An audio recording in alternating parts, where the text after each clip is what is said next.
Florida Republican Congressman Byron Donalds joining us now. He's a member of the House Oversight and Accountability Committee. What should we know about where this is going next? Obviously, there's a lot of anticipation for this to happen. Can both sides come together? Well, look, I'll tell you, this is something I actually anticipated would happen. Why? You have a White House that was never prepared to actually have these negotiations in the first place. The White House, their staff, Senate Democrats never thought House Republicans would actually put together a plan and pass it through the House of Representatives. They thought we were going to fail. They thought Republicans were going to be divided. That is not true. So now they're jumping in at the 11th hour trying to find some way to negotiate a deal. I fully actually expect the White House to be intransigent and to not want to actually play ball and do what's responsible. A couple of facts for the American people. We're roughly $32 trillion in debt. Under Joe Biden's spending, we're going to be $54 trillion in debt in a decade, in 10 years. That's insane. And so what the White House has to come to grips with is the fact that our spending levels must come down. We spent massively during COVID-19. We understand why we spent massively during COVID-19.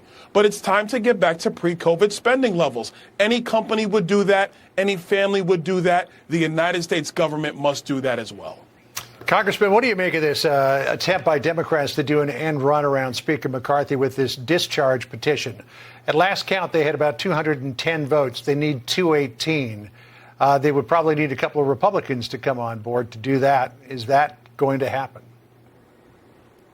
No, I don't think that's going to happen. And it's something we've anticipated as well for quite some time, that they were trying to bring that together. And so we've been talking about different ways to deal with that, but I don't think you're going to see that be successful. And this talk from Senate Republicans about Senate Democrats, about using the 14th Amendment, to me, that just creates a constitutional crisis in our country, because essentially what you'd be saying is that Congress has no authority to dictate lending or borrowing in our country, and that the president can just do it with a pen and a phone. That's outrageous. At the end of the day, what I think needs to occur is that Chuck Schumer and Senate Democrats and some Senate Republicans, they need to figure out what they can pass in the Senate.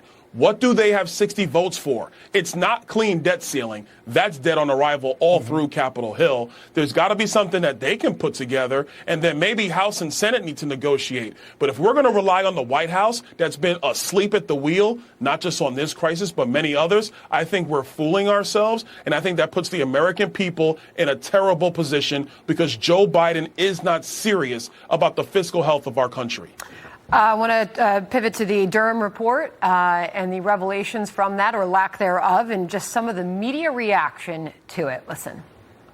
Durham's whole thing is predicated on, it's like a rabbit hole conspiracy. This is a predictable, sad ending to an investigation that never should have taken place. What you have with John Durham is like, it's a big fat nothing. Durham is a kind of pathetic character.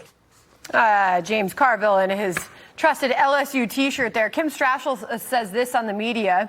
I mean, what does the media exist for? It's supposed to be there to question government power. And among the agencies that have the most power in government are those of law enforcement. And yet we have a media that's now in lockstep defending the FBI, Congressman.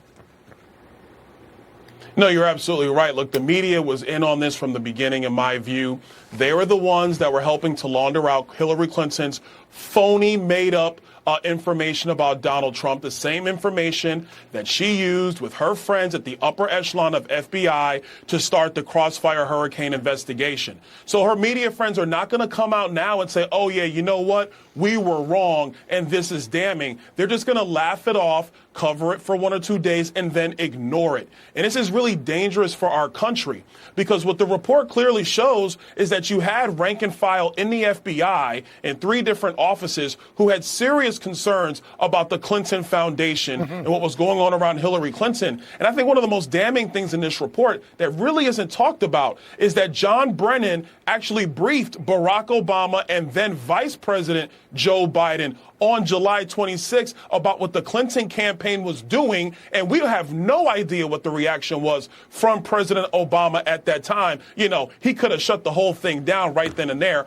Obviously, he did not. But this this is terrible for the country when you have the political arm of the FBI and the Department of Justice choosing to go after a presidential candidate simply because he was an outsider who had no ties in Washington, and because Hillary Clinton wanted to be president, and by hook or by crook, she was going to try to get that done. It's a good thing for America that she failed. Let me, if I could, Congressman, quickly come back to the allegations in the Durham report about 4 investigations into the Clinton Foundation that were being undertaken by 3 FBI field offices, suddenly being shut down shortly before the 2016 election. Your colleague in the House, Matt Gaetz, and your former colleague in the House, Jason Chaffetz, want those investigations reopened. If the DOJ and the FBI refuse to do it, should there be congressional investigations? Oh, no, I totally agree. We should definitely be looking into this because you have a situation here where they had some basis of information to start those inquiries. And the report clearly shows you had, I believe it was Peter Strzok and other people high up in the FBI who came in in one meeting and shut it all down with no reasoning. Then you had back channel text messages and emails saying, well, look, Hillary might be president. So do you think she's going to reward you if you continue to look into this? It stinks. And the American people need to know about it. So I think those investigations should be restarted into what was going on with the Clinton Foundation at the time. Because if some of the initial allegations are true, that you had foreign countries donating to the Clinton Foundation for preferential treatment in the future, I mean, ladies and gentlemen, there's real concerns that similar situation is happening with the Biden administration. So we should be looking into this. All right. Appreciate your time today, sir. Thank you. Thanks, Congressman. Thank you.